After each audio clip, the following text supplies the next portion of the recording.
Today I'm going to show you how to make this incredibly soft and succulent, aromatic green onion garlic butter bread. Just one whiff of this and your stomach will start to growl. In this video, I'll be sharing with you my savory garlic butter green onion bread that is unlike anything you've ever tasted from a bakery shop. You'll also learn my secret technique for making your buns incredibly soft and airy while helping them last longer and not spoil quickly. This recipe is super simple to make and is perfect for beginners. If you love garlic bread with a touch of Eastern roots, then you're gonna love this recipe.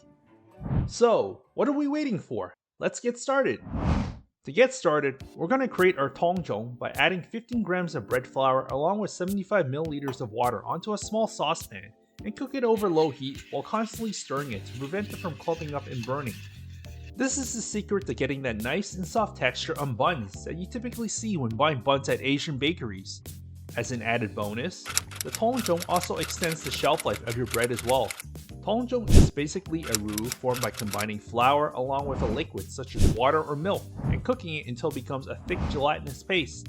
This allows the flour to absorb more liquid and increasing the hydration of our dough, leading to a much more airy and springy dough. We're going to continue cooking our Tangzhong until it becomes thick and gelatinous. Once we've achieved our desired consistency, remove it from the stove, transfer it to a small bowl or dish, cover it with plastic wrap, and then place it in the fridge for at least 20 minutes to let it cool down. You can also make your Tangzhong ahead of time the night before as well. Now in a large mixing bowl, we're going to add in our bread flour, white sugar, table salt, instant yeast, milk powder, one large egg that has been resting at room temperature, and our Tangzhong from earlier. We're going to slap this bad boy onto our stand mixer and then give it a quick few whisks. Now, add in your room temperature milk to the mixture and continue mixing it for an additional 3 to 4 minutes. Then, add in your room temperature butter and continue mixing everything for an additional 9 to 10 minutes. To check and see whether or not your dough has been sufficiently kneaded, we're going to apply the window pane test. Grab a small piece of the dough and stretch it out until it becomes somewhat transparent and you can see light passing through it. If it doesn't tear, then it's been sufficiently kneaded. Now add a little bit of oil to a large bowl and then transfer the dough over. Apply a little bit of oil to your hands and then shape the dough into a round ball. The oil helps prevent the dough from sticking to our hands.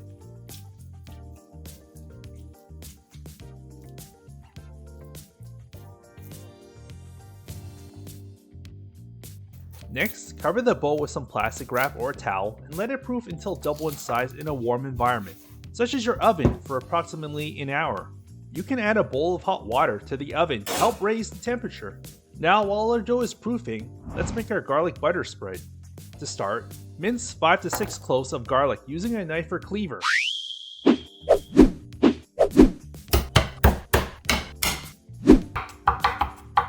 Next, grab 3 to 4 green onion stalks and cut them into small pieces and set it aside for now. In a bowl, add in your room temperature butter and the minced garlic along with a 1/4 teaspoon of table salt. Mix everything well together and then set it aside. Now, after our dough has finished proofing, we're going to transfer it to a floured working surface.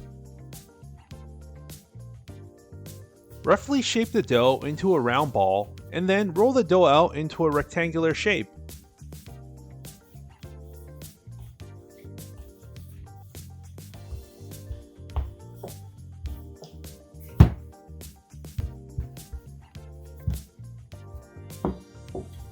Then apply the garlic butter spread that we made earlier generously to the dough.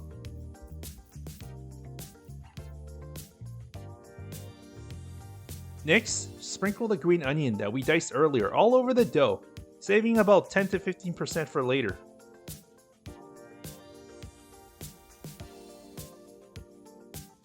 Don't be shy now with the green onions. Now, start rolling one end of the dough onto the other end.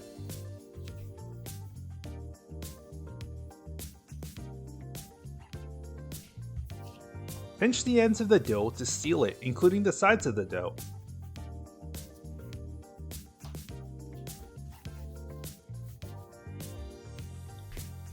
Now using a dough cutter, make a cut in the middle of the dough, splitting it into half. Now fold one piece of the dough over the other piece, and then wrap the other piece on top and tuck the ends inside and make a braided pattern. Repeat this for the other end of the 2 pieces of dough.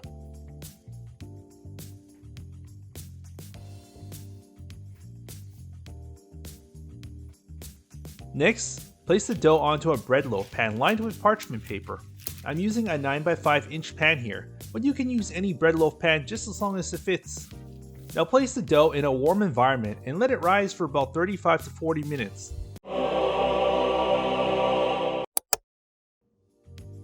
Once the dough has finished proofing, apply an egg wash onto the dough by mixing together 1 egg and a splash of milk.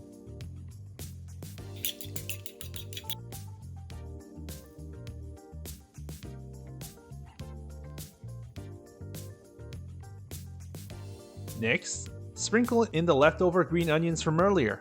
Now bake the bread in a preheated oven at 350 degrees Fahrenheit for about 25 to 30 minutes until the top is golden brown. Here's a tip on how to keep your bread nice and crispy after baking. After baking the bread, let it rest for about 5 minutes and then immediately remove it from the bread loaf pan and transfer it to a wire rack to let the bread cool down. If you leave it in the bread loaf pan for too long, it will become wet and soggy. You don't like eating wet and soggy bread, do you? Look at all that water and condensation in the bread loaf pan. Forget about wearing perfume and cologne. You're gonna fall in love with the scent of garlic butter and spring onion. This bread is nice and crispy on the outside, while lusciously soft on the inside with that rich, buttery garlic and spring onion flavor oozing from each grain of the bread.